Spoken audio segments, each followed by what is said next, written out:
I'm Ted Keys in Pasadena, California. Welcome to my Tuesday conference call, a free high-powered meeting I hold live every Tuesday for top producing freight agents. Go to tedkeysonline.com for complete call information. Then join us weekly to see new, serious, struggling, and experienced sales professionals move more freight efficiently, effectively, effortlessly, and make more money financially. So watch my recorded call topic highlighted there on your screen right now. When you're finished, go to tedkeysonline.com and hear more podcasts. Read more blog posts, watch more videos, and while you're there, visit my Freight Sales Success Store for top-notch freight moving products to explode your business today. Enjoy watching and applying my Tuesday conference call. Hello and welcome to my Tuesday conference call, everybody. I'm Ted Keys, your top freight agent training expert here in Pasadena, California. This is a free high-powered meeting I hold live every Tuesday for top producing freight agents at 2 p.m. Pacific time and 5 p.m. Eastern time. On the call today, we're going to show you how to move more freight efficiently, effectively, and effortlessly so you make more money financially. And after the call, go to my website, tedkeysonline.com, to hear more of my podcasts, read more of my blog posts, watch more of my videos, and while you're there, visit my Freight Sales Success Store for top-notch freight moving products to explode your business today. When you get to my Freight Sales Success Store, you will see a number of products available there. First product you'll see is my flagship product. That's my Freight Sales Success Guide for typically beginner and struggling freight agents. If you're searching for that daily motivation to get on the phone, pick up the phone, make contact with the marketplace, then opt for my Freight Sales Success Quotes. And if you're searching for those specific skills, there are many different skills required to be successful in this profession, then opt for my Freight Sales Success Skills. All these products available at my Freight Sales Success Store at my website. And while you're there, taking in all this free information, go to my contact page. Just click on the contact link, go to the contact page, and enter your contact details. By doing that, you're going to not only receive your weekly email invite to this and every call, you're also going to receive the free attachments that I provide on each and every call. Also, by doing that, you'll also receive my free report, 11 Ways Freight Agents Will Increase Their Income. And if you have any questions today about the call, then give me a call. However, if you have any questions, and specifically, are you ready to join our top producing freight sales team, then give me a call. Ted Keys, I'm at 626-309-9141. Today, I have a tremendously special guest joining us on the call today. He's my freight sales expert guest, David Tass Rodriguez. David, you're calling from Red Hook, New York. Is that correct? Yes, my office is in Red Hook, but I'm actually calling in from the Jersey Shore today. Okay, awesome. Just, hey, Dave, speaking of that, why are you calling from the Jersey Shore today? Well, as we quickly discussed earlier, Ted, in this industry, it's really important to maintain customer relationships and, grow those relationships. And so one of my customers mentioned that she was going to be out here working in Jersey near the shore this week, and we figured, what a great opportunity to bring the family down and spend some time in the sun on the beach, and also get some face-to-face time with our customer and take her out for a little bit. So, it's kind of the blessing in being able to do that in this industry, and also, be able to travel and be mobile. Let's face it, David, one of the great things about our profession is that we determine our hours. Would you agree with that? And it's a tough day at the office when you're looking at the ocean. It is. I take phone calls on the golf course. I'll take phone calls on the beach. Opportunity knocks, and when she knocks and you don't answer, it doesn't mean she's coming back the next day. So, it's one of those things where I found that being available is the biggest asset. Absolutely. Dave, you golf? Just with LDI was my first exposure to it, and Okay. we had a blast this past golf tournament that they host up there in Buffalo. Dave, give us a little rundown. What's your experience as a freight sales professional? How long you been doing this? First of all, when did you start? Yes, I started in this industry a little over 4 years ago. I knew nothing about it. I came from theater arts background. Was an actor and director. Theater arts, is that correct? Yep. Acting on stage. I worked for New York State Theater Institute and another small SPT6. And there was no way to have a family. And a friend of mine introduced me to the industry, and I learned everything not to do. He brought me in as into what was I term a boiler room chop shop type of operation, where we would go in and we had, it was interesting, before the call you were fielding some questions, and I heard someone saying with your system in 30 days you moved a load, and in this environment, if you hadn't moved a load in 3 days, you'd be gone. It was a assembly line chop shop situation where we learned everything not to do. And they would go in with no customers and no trucks and, post equipment and grab freight from other brokers. And so now I can spot it real quick. But it was one of those things that didn't last very long. It was being done all the wrong way. And I was hired on by a guy who ran asset trucks. And I learned that side of the industry. And I learned what it takes to maintain equipment and to keep drivers happy and paid and getting enough hours and enough miles. And what it is to lease new equipment versus maintain old equipment, and whether you're running day cabs or over the road, and how much money you need to keep coming in to cover the baseline overhead for these trucks. And as we were, starting to see the struggles of that, he wanted to kind of develop his brokerage side. And so we were trained in a lot of the videos that Ted has out.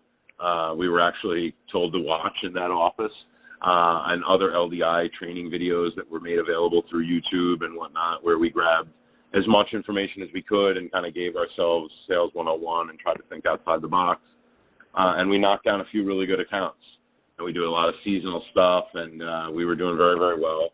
And me and two other guys in a basement office in a little town outside of Red Hook, New York, did $8.6 million in sales in 2014. And the business kept growing and growing, and because of whatever factors, he decided to let me go, and I was blindsided by it. I had no idea. I thought we were in a happy marriage, and he let me go, and so I was going to leave the industry altogether. I said, well, I tried my hand at it, and it was crazy, and I came in, and then I learned a lot, but through that, I think the bottom line was, I learned to be available and to tell the truth, and because of that, my phone started ringing. And that whole week, I was getting phone calls from customers saying, please tell me you're going to keep servicing our accounts. Please tell me I don't have to, start over again. And I said, honey, what do you think it would take for us to do this? And then another customer of mine invited me down to a job site where they were taking down 8 buildings, and he said he had 60-something loads of construction demolition that he wanted removed and wanted me to handle it, and he'd give me an MC number that he had, and it was a brand new. I could have, my full run of it.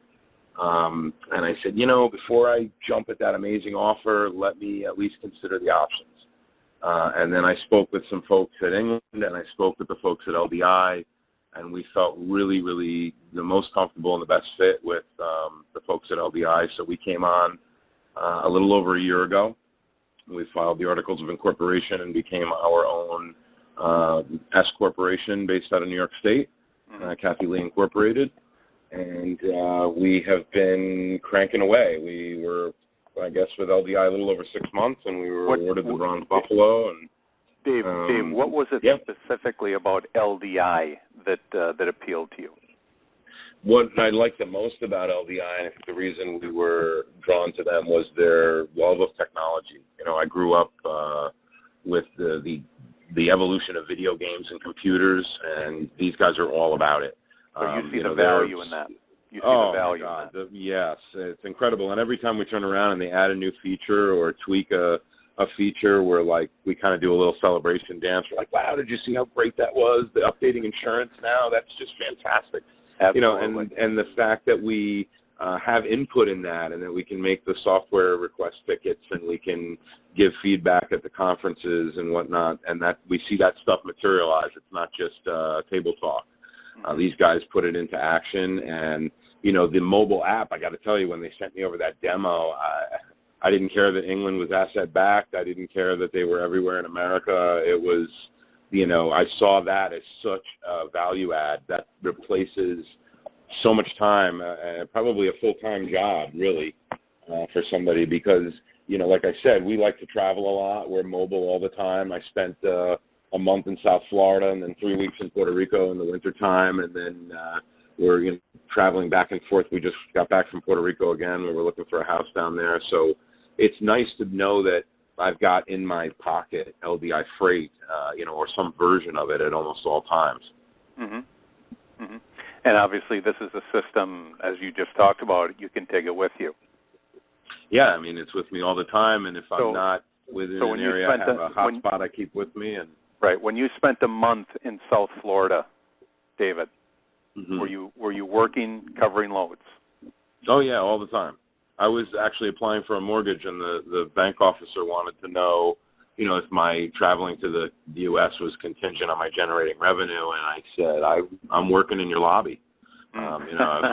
So interesting. I said, I just covered a load in your lobby, and another one while we were parking the car. I mean, last summer when we had first come on, my wife and I reveled in the fact that when we decided to spend a week down here at the shore, and on the car ride down, we covered enough freight to pay for the entire trip and all of our dinners, and it was just, kind of tremendous.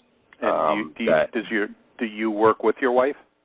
Yes, my wife and I are a team. I always tell people I'm the muscle and she's the brains. Absolutely. She is, her OCD is such a value add to our business as well, because, every T is crossed, every I is dotted. She gets on me about, why isn't this Raycon uploaded? How come there's not a reference number in the customer billing reference field? And one thing I have to say, the other brokerage I was with before, they did a lot more hand-holding. So they would catch a lot of these little mistakes and things, that really amount to just kind of complacency and laziness. But they would do a lot of that, and so I was kind of spoiled. And here, it's much more important that you're all over your accounting. And so we do that and help expedite them, and, we're meticulous to make sure that everything is ledgered. I don't do a single load that doesn't get printed and written on and stapled together and filed, and it works its way through my folder system. From the time that it's been available freight until it's covered freight in transit until it's delivered and ready to bill. Awesome. And then it gets filed. Once it's paid out, I can mark it in my ledger that it was paid, and if there's anything off, we can say, hey, how come this one is off by $50? What's going on? And it's not just this kind of catch-as-catch-can, got it, shooting from the hip style brokerage that I've seen happen a lot of places. Okay. Enough. Let's digress to you personally. Do you serve a particular industry? I do, and I think a lot of that happens just because of who you happen to be prospecting, and what happens to work out, and then you learn. Just like my previous life as an actor, if I was cast as an FBI agent, then I need to learn all about the FBI and what those guys do, and if I'm cast Absolutely. as a doctor, the same thing applies. And so here it's similar. Right after Hurricane Sandy, our area was, tremendously affected. There was a lot of freight that needed to get moved for FEMA, and particularly a lot of refuse and debris that needed to come out of Long Island and New Jersey from the storm. And so I hooked up with this guy who did, and at first it was coming from another brokerage who dropped the ball on it, and basically this guy contacted me because he knew we were getting all the trucks for him. And we developed a relationship, and he does a lot of garbage and recycling year-round, but certainly during that time it was coming out of his ears and he needed help.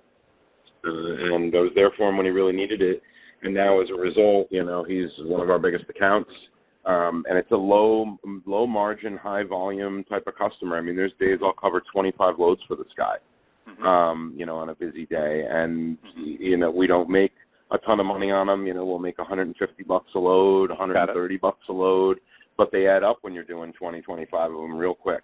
Yep. And they're zero value. We don't have to worry about insurance claims. We don't have to worry about, any of that kind of stuff because they're garbage going to the landfill. Yeah, I was going to say you don't get insurance claims because right, if and even something as much happens, as it's still a nightmare, there's not as much track and trace involved as well because either a guy once he picked it up, it's he probably saved my customer money if he didn't deliver it. But we did find that by not being on top of these guys and getting them to build our loads, I had literally over 200 loads in transit at one point that were just kind of in limbo because trucks were either missing paperwork or losing scale tickets and just not invoicing them, going out of business. Whatever the case was, get paid by their factoring company and then never submit the proper paperwork. And so all this stuff was kind of in limbo until we started really going through and kind of holding their hands and taking it through the steps, just like you would with any other freight.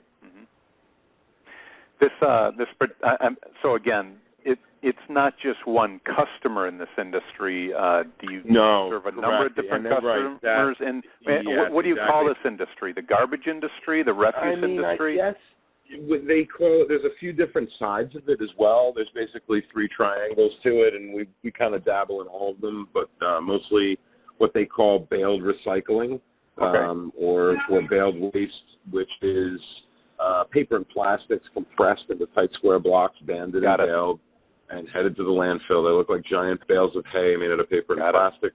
Sometimes they're really nasty. I've had guys call me and tell me they had rats in their load. So we vet the guys when they call. We don't try to sneak anything by anyone. We tell them right off the bat, hey, it's a load of trash. Do you haul garbage?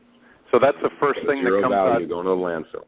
Yeah, Dave, that's the first thing that comes out of your mouth when people call on your loads.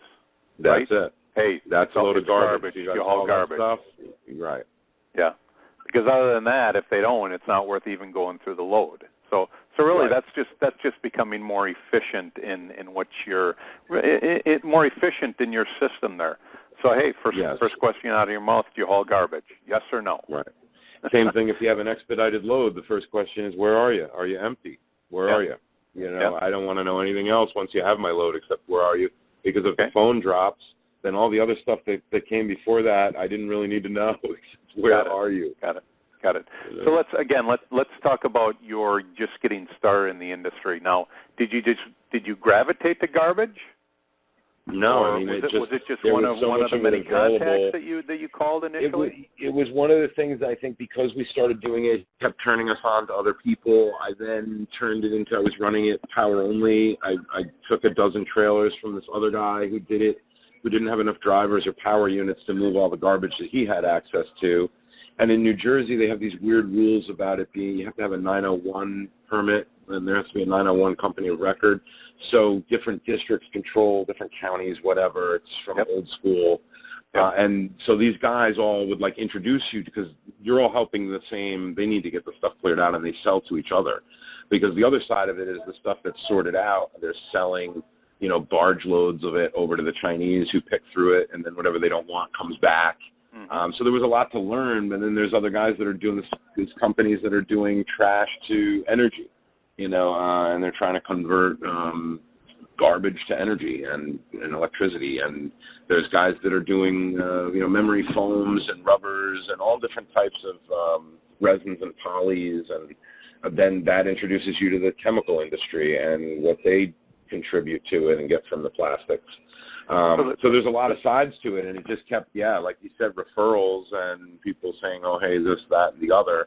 That became the bulk baseline, But then we also do, U.S. mail, which is our biggest margins and biggest, home run type of accounts and loads. However, it's when you look at them side by side, I love LDI has that tool, that dashboard thing with the widgets.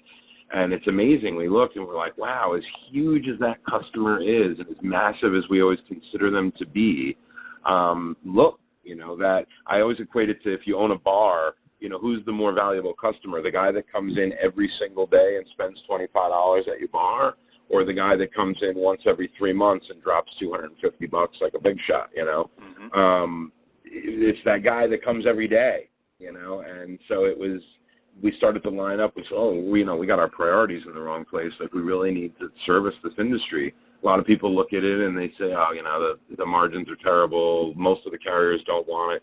But then there's this huge percentage of guys that do. That becomes their niche, just like guys that haul cars. That's what they do. Hey, Dave, let's face it. Would you agree or disagree that every industry has its pluses and minuses? That's right. When I always look at it as it's a very safe commodity. It's one of those things like toilet paper. There's always going to be garbage. Absolutely. Toilet paper is another one I always use. So garbage will be never ending. I mean, if there's an economic slowdown, we're still going to produce garbage, aren't we? That's right. That's right. And when it speeds up, it just picks up right along with it. So it's also somewhat seasonal. When it's freezing cold and minus 20 over here, they're afraid to put it in vans because it gets frozen into the trough, and they try to empty it on the tipper, and it's just a nightmare. Yep. But hey, if it's not that, something else is going to get loaded into their trailer and it's going to be frozen. That's right. I mean, provided they can be frozen. So a beginner freight agent approaches you, Dave, and says, where should I start? What industry should I start? What advice would you give him? I mean, my biggest thing is about time. That's our biggest tool in this industry, and so I say get up early, hit it hard. When we were first starting, we didn't have anything. We had to start getting customers in there for LBI and moving people over. It was about get on the phone, send those emails, follow up with the emails, send a care package, think outside the box. Is always, good. I mean, we had a guy I had done some business with him in the past, but as we transitioned over, there really wasn't anything happening. They hadn't done the setup yet. We were really kind of counting on them to get started, and they hadn't come through, and then we sent them to a football game, and they came through. So you sent them to a football game, and that's what got them to take action.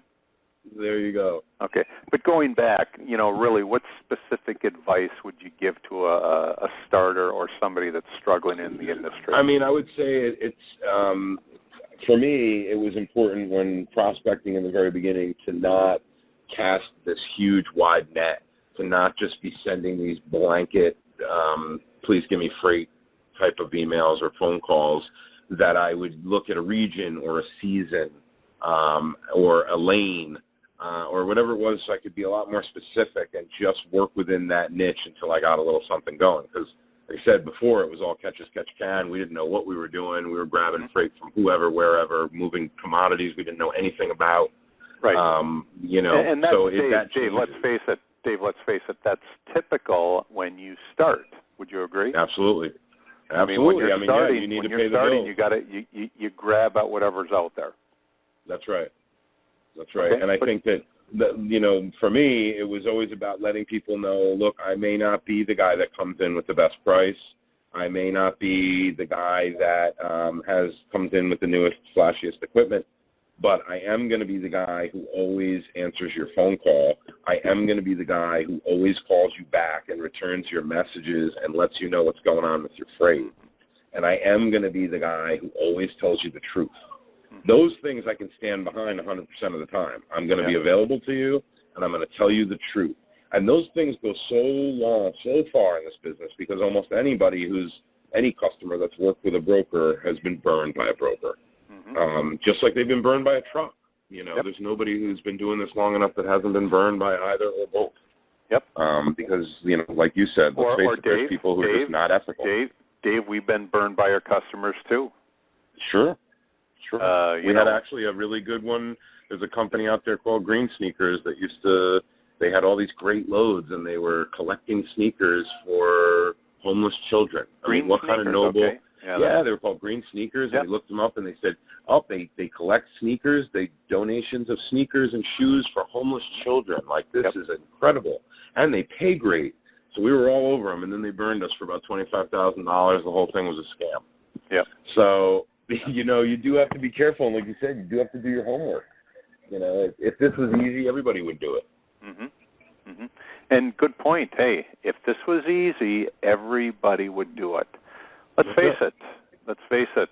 Initially, this is not easy. Would you agree? Absolutely not. And unfortunately, unless you know somebody hands you, a book of business to work on, or they say, hey, look, here's an account, blah, blah, blah, and you start off as a dispatcher who's, being led kind of along the growth process, then maybe, but there is really no easy, even then, that's a grind. I mean, because you're not going to be seeing a lot of that money. Mm-hmm. A lot of truck drivers come to me saying, "Hey, I'm ready to go," and I just know that they've been, out there, in their industry driving, and they hear the buzzword about how much money freight agents and freight brokers make. Mm-hmm. Let's face it, the good ones do make very good money. Would you agree? Yes, absolutely. But nobody just steps into this profession and starts, rolling in the dough. Yeah. Would you agree? You don't tap into the money tree, that's for sure. There's no money tree. I mean, if there's a money tree, it's because you've created the money tree. That's right. Yeah. So let's go back to your specific industry. So when you started, Dave, you were calling everybody. It just so happens that you now specialize in trash. Yes. As a primary. I mean, I would say that, and it's diversified to some of the seasonal stuff, but people are like, oh, what do you do? It's like trash and yogurt. They say, that's a crazy combination. Yeah, but that's what came through, It could just as easily have been steel, you know what I mean, or hay, but it isn't. It's just what it happens to be now, and we're constantly prospecting, so who knows? Next week it might be seafood, Ted. Absolutely. Absolutely. I've said this many times before. When I got into this profession, I was raised on a farm in southern Wisconsin. So what did I know? I knew feed. I knew animal feed. So what do? I start calling feed stores. That's somewhat of the point I was attempting to make earlier. For those that are beginning, struggling, don't know where to go with what you know. And that also go with what you know, and go with who you know, what who you know knows. I don't know how to say that correctly, but so many people don't realize, even through casual conversations I've had with family and friends, who are like, hey, I know this guy who works for this place, blah blah blah, and they sure ship a lot of truckloads of the, And so I tell anybody, anytime a conversation like that comes up, like, you want a piece of that business? Would you like some of that? Like, put me in touch, get me to sit down. I'll bring home I'll close the deal. You know what I mean? But get me the appointment, get me in there, and I'll give you a taste of it every single time one of those loads closes out. Or let's say to Dave, just get me the contact. That's it.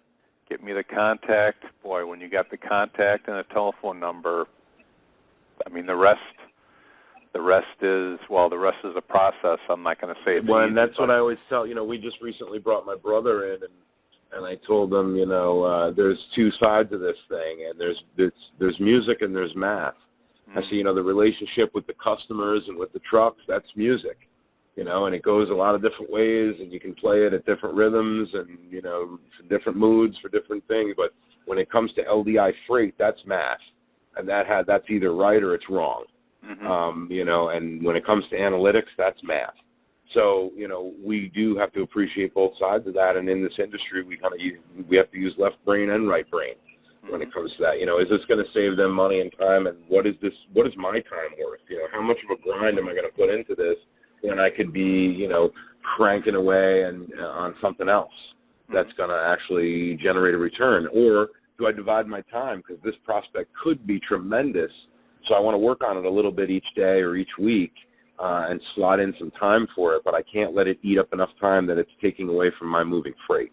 Because, like you say, at the end of the day, if it's not in the ledger, it's not getting paid out. If we don't move freight, we don't make a paycheck. Excellent point, David. Excellent point. As you know, you were advised to watch my videos several years ago when you first came into the profession. Hey, I mean, I could definitely spend my whole day moving loads and make a whole lot more money. But this is something that I do. It's half of what I do, But in order to keep the bills being paid, I've got to move. I've got to keep moving loads and stay in contact and keep building relationships with my customers. So excellent point. I mean, yeah, we've all got a prospect because, hey, Dave, let's face it. Would you agree? Our customers will stop. They'll stop dealing with us one day. Yeah, eventually people move. One of my greatest contacts, I thought this guy, I'd be working with him for a long time. He was young. One day I called and he didn't work there anymore. And All of his a sudden, email was shut off. all of I a got a sudden, bounce out of back the on his blue. email, and then I got a phone call response because they saw that the email had been kicked out. And they told me that he no longer worked there, that he had gone to work for a competitor. And, I kind of cautiously, after a little bit of time had passed, tried to reach out to him through social media and, cell phone, kind of like, hey, if there's any opportunity for us to continue to do business together, hate to lose this relationship. We had a good thing going, blah, blah, blah. Wish you the best of luck at your new position, so on and so forth. And it's been crickets. And nothing bad happened. There was no falling out. It was nothing but great service. This was a guy that would call me at 5 o'clock on a Friday afternoon because he needed something. Yep. And I knew that meant, big dollars because they pay for that kind of service. Yep. But that also meant that if you're going to keep moving freight for that company, you've got a whole Right. And luckily, there was other relationships that have been forged that I was able to pivot, and we continue to work with them.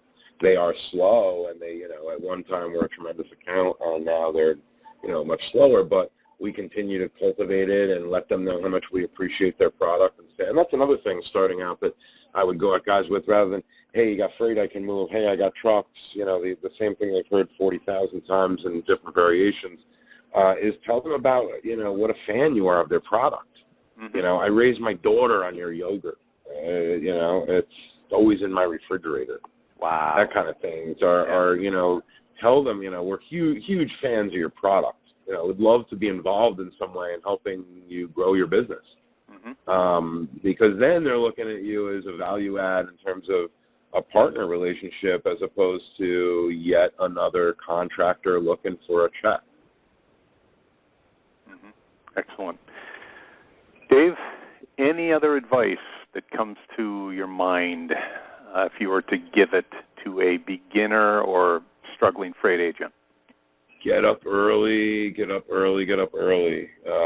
Watch the news, look at commodities that are moving, pick something, some niche or something either you know about or somebody knows about, and find out about it. How does it move? Who's moving it? A lot of these bigger brokerages even will give you a taste of their business if you are good at what you do because it's too much for them and they don't want to lose the account. I personally have worked with other brokers on stuff that I know they're brokering the freight, but I need their help. Mm-hmm. So that stuff's out there. Mm-hmm. Even if that's a way to start, if, somebody at Robinson is going to give you some loads or whatever that you got to weigh in, Yeah. And I use freight as my alarm clock. It's a great way. You talk about what the motivation to get up and get on the phone. I post loads that I know are going to ring those phones early in the morning, and that's what I wake up to. Mm-hmm. I'll take the first few phone calls from bed. And if, then a guy's ready to get set up or wants a load, then I'm up and I'm working. And now So when do you start every morning, Dave? My phone usually starts ringing about 6:30 in the morning Eastern time. I mean, once in a while I get those random guys that are like, hey, I didn't know anybody was going to answer. Like, well, you called at 1 o'clock in the morning. Uh-huh. But the loads are refreshing. I mean, at any given time I have, 35 to 40 loads posted, so they're calling on something. And it's just me, my wife, and my brother now who just recently started with us answering those calls. So if we don't get them, they're on to the next phone number on the list. But part of what our value add is that, we're a 24-hour business. And if somebody needs something or we need to make ourselves available to them. Yeah. And if you don't have that freight, I would say if you don't have that freight that's going to ring the phones yet early in the morning, then maybe you're testing a lane. Maybe you want to see what is that freight that rings the phone early in the morning, and then you want to go after that. That would be my advice. Yeah. So basically, Dave, be aware of your surroundings. Be aware of what's going on. I would say this though: do not watch the news and get caught up in the drama and the chaos that's going on. For sure. Okay. For sure. But a lot of things like that, you'll see the Flint, Michigan thing, for example. I saw it was going to the water crisis, and so I wrote a letter to the governor's office and just quickly said, hey, we understand there's a tremendous crisis going on, and if we can help out with any inbound or outbound shipping needs, please take advantage of us. You wrote and, to, we ended up on What's that? You wrote to the governor of Michigan? Yeah, and we got added to some blanket list as if we had been affected by the toxic water and what they were going to do about it, and I still get emails from them once in a while. But it was worth a shot, you just never know. Yep. I had spent 8 months trying to get set up with FEMA, and I finally got in, and they gave me this bid package that took a week and a half to complete. I bet. And, I never got a single load from them. But that stuff is out there. I mean, you can grind away on dead ends forever. I got a buddy who's been working on this container gig that's supposedly going to make him $1 billion for 8 months, and he's not moving any freight. Mm-hmm. So it's one of those things that got to divide the time so that there's something out there, and once you find that niche, or something you can be available to, if it's not enough of your own, then get somebody that you can help them co-broker some of their freight so that you at least have a check coming in and you can be comfortable. And then your prospecting gets a lot better because you're in a better mood. You're eating. Yep. Nothing comes easy. Nothing comes easy. Right. If it does, something's wrong. Now, granted, if it comes easy, let's face it, if it comes easy, you're not learning a whole lot. You're not learning too much. It's like the shipping decision maker that you called up, you got through, you got on his freight list, just like that. In a way, that's a good thing, but in a way, it's not. Why? Because he takes everybody's call, which means he's going to have 1,000 guys on his freight list. Right. I just had that happen to me, actually. You almost want that little challenge because it's going to test your skill level. It's funny you actually say that, because I got a call from Canistra that, hey, during my lunch break, I got a voicemail from a gal who does what you guys do and is moving garbage, recycling, something like that, and she's got 200 loads a month. You should give her a call. I called her up. She was so happy to hear from me. We scheduled a meeting. I drove down the next day and saw her. One of the owners were there. I mean, it was like a dream meeting and almost hugs at the end. I mean, these guys were like thrilled to have us and blah, blah, blah. Yeah. And they use brokers as a rate indexer, and they do this blind. They get anybody and everybody with an MC number and a heartbeat set up, and they send out these quotes, and it's like the best rate by such and such time is going to get it. There's no personality. I said, you guys spent 45 minutes telling me how what you were looking for was service. Yeah. And that's not how you get service. Like, when was the last time the cheapest meant the best? Yeah. And I told him, I said, I will never promise anybody to be their cheapest option. Like, you want to be the cheapest, you go right ahead. It just never means good. It's never associated with anything good. That kind of thing is, you're right. It was very, very easy to get the account. They were real gung-ho to work with us, but there's no money in it. Something's up when something is too easy. Hey, Dave, are you up for a little Q&A? Sure, go for it. Excellent, okay. For anybody, again, Dave, let's face it, Dave has provided a tremendous amount of information today, and again, this is free, guys. If I was listening to this call here, I would have a ton of questions to ask Dave. Well, here's your opportunity. Who's got the first question for Dave? First question for Dave. Again, you've been at this now for 4 years, Dave? Yeah, a little over 4 years now. Okay. First question for Dave. Hit *6. Who's got the first question for Dave? Hit *6. Just come on in and fire away with your question. Hey, Dave. Yes. Yeah, I got a question. You sound like you were by yourself. Is that Heath? Is that Bernie? Yes. Which one? This is Who's calling? Bernie Miller. Okay, Bernie. This is Bernie from Washington, Dave. Hey, Bernie. Okay, go ahead, Bernie. You worked by yourself to start out? I did. I started off by myself with an old broken folding table and an old laptop and a free IP phone that came from Vonage. Okay, and after a couple of weeks... Right, I totally relate. Well, give me an idea by yourself as a broker, what would be, for someone doing a decent job, You know, what's a good income? And then once you brought your wife on board, how much did that add to your income? Yeah, that's a great question, and actually something that we went back and forth over quite a bit because, you know, I was going to go back to a 9-to-5, and we looked at it as I have this general formula, you know, even if you're by yourself, if you can do at least 20 loads a week, you're going to have a decent week. Even if those loads are lousy to mediocre loads, you're going to have a pretty decent week if you can consistently do at least 20 loads a week, which breaks down to, if you want to work a 5-day week, you know, 5 loads a day. And so the way I would look at it was any day I covered at least 5 loads, I had a good day. And if I covered more than that, then great. That cut into what I really needed to hit for my bottom line for the rest of the week. And if it was a little less than that or a lot less than that, then I knew I kind of had to light a fire under my ass and get moving to make sure that my week still kind of closed out with a decent number at the end of it. What that means in terms of money, I mean, kind of depends on what industry you're in and what kind of percentage take you're doing. I mean, when you look at like the LDI leaderboard thing, that gives you a good idea of what kind of the big dogs are doing with their percentages.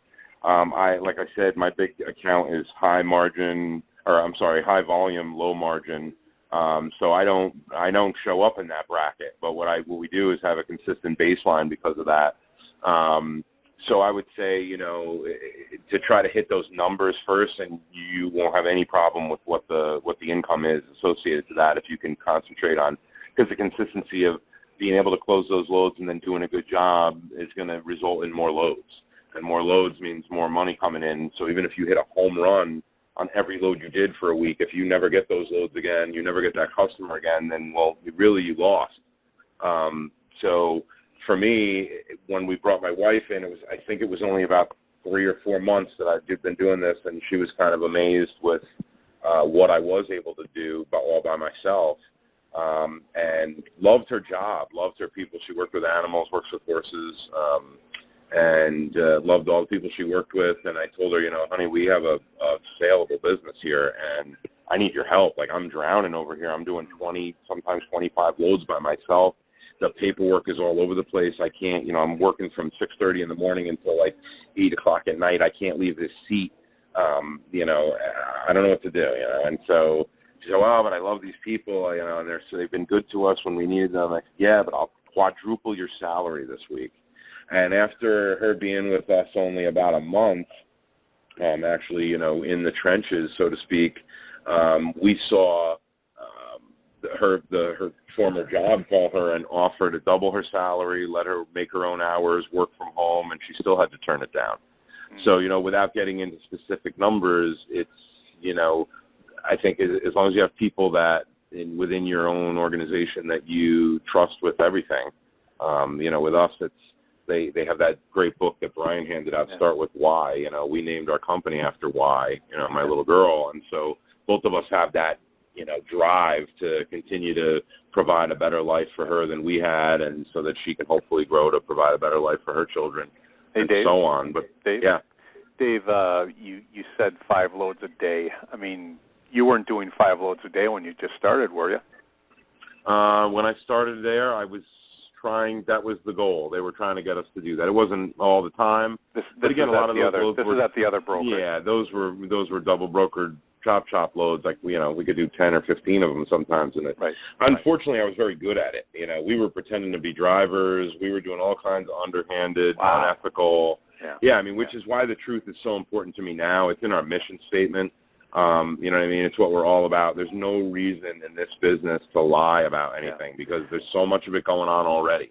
So and it's helped us to spot a lot of it. Oh, absolutely. We learned the hard way, School of Hard Knocks, but we made a lot of folks upset along the way. Okay. Hey, Bernie? Yes, sir. Did that answer your question? Yes, thank you. Okay. You're welcome. Yeah, my point is nobody starts off moving 5 loads a day. Yeah, not usually. You agree? No, not usually. Unless you get that customer that's usually. just going to come at you with volume right away. You know, you get a produce account and you can do at least that many. Yeah. You know what I mean? Probably more so. Yeah, you have to develop the skills, though, first to handle that type of activity. But so there's a customer that does they're a seasonal customer for pumpkins. They do 3,500 loads in 3 weeks. Right. So they can't possibly give all their business to one broker. It would never happen. Yeah. Are those pumpkins coming out of New York? No, those are all the way off New Mexico.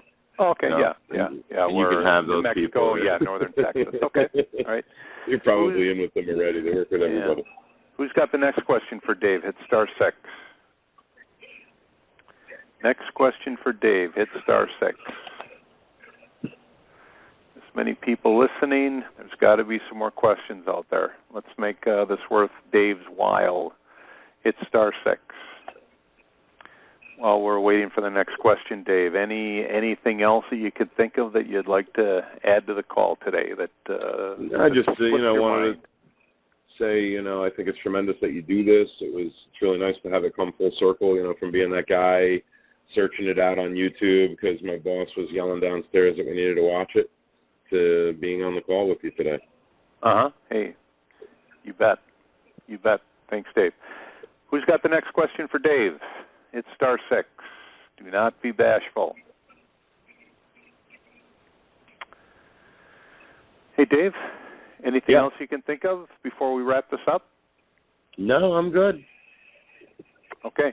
Any last questions before I wrap this up to my listening audience? You ever take a vacation? Ever take a vacation? Well, actually, you do. You do all take the time. vacations. I mean, it's one of those things where, we work from. That's a really good point. Like, we went right after the Christmas party where I saw you and Maria, Ted. We left right from that party and drove to South Florida and rented a house for a month, and then drove down to the Keys from there. And we did a few weeks in Puerto Rico, and then we just got back from a week in Puerto Rico. We're in the Jersey Shore now. That's one of the biggest gifts of this industry is being able to be mobile. We're kind of working from all over the place, and sometimes you just kind of pull over, or there's always a scratch pad with us. LDI provides that. I mean, but again, they don't just provide it, and you've got to learn how to use the technology as well. That's right, and we did have to test it out. I mean, the first time we did it, we did just a couple of days to see, hey, what's this going to be like? We learned a couple of hard lessons. We had the same phone connected to the Bluetooth in the car that we were also trying to check carrier MCs, and so you learn the hard way. But it's one of those things. Now I have a hotspot and a laptop in the car and the phone, and I'm good to go because I can be on hands-free. One person is driving, the other person is covering freight. And if we switch, because my wife is as good as it, if not better at it than I am, then I start driving and she's selling freight. We're always open. Yeah, it's a process to learn the technology that LDI provides. It's definitely a process. Marie and I have gone through the same growing pains as far as, learning how to utilize this while we're out of the office. But once you learn it, boy, it makes life so much better. It does it's allow great. you to We get actually, on our way down, we stopped at Disney World, and I had to call a friend of mine. I said, "You're never going to believe this." I said, "We went to Disney World today." I said, "I rented one of those mobility scooters to make into like my little mobile office so I could have stuff in the basket and papers and whatnot. And the phone, I attached the bracket, and every time my wife and daughter would get on one of the rides and the lines, I'd be taking calls. And I said, at the end of the day, after we figured out, after paying for Disney and all the trinkets and everything else, we still came out $500 ahead. So you made money at Walt Disney World. Yeah, you made just your entry fee of what, $300 worth it. Yeah. Oh, it was more, it's like $100. We came out ahead, and crystal tiaras and everything else they got there. Yeah. Hey, Dave, pleasure having you. If you don't mind, I'm just gonna wrap this up. Again, thank you so much for joining us, my freight sales expert guest today, David Tass Rodriguez. We wish you the best in everything that you do now into the future. Dave, for those of you, and just concluding my call today, again, thanks for getting on the call. Any questions, any questions directed specifically to me, or more specifically, are you ready to join our top producing freight sales team? Our meaning mine and Maria's here. Again, we're based out of Pasadena, California, Southern California. Give me a call. Again, my name's Ted Keys, 626-309-9141. David, thanks for joining us. Everybody, thanks for joining us today on my Tuesday conference call. We'll be back again same time next week at 2 p.m. Pacific time, 5 p.m. Eastern time. Take care, everyone. God bless. We'll see you all again next week. Take care and Thanks, bye-bye. Ted. Bye-bye. You've just taken a tremendous step forward by watching and applying my Tuesday conference call highlight.